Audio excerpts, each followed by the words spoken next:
試下睇下同嗰啲話呢個嗰啲係咪有人咬過？咁你睇下同平時買嗰啲棗有冇分別先？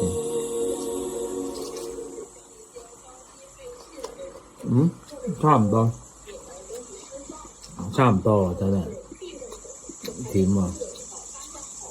嗱，食得過啊，但係可能係基因改造啊！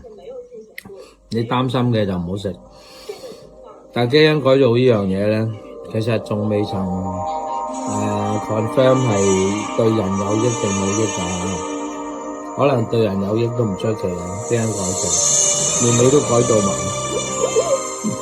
咁呢個嘢係好食㗎，同埋抵食，15蚊2磅，唔知你哋嗰度有冇得賣？好，我食埋啦。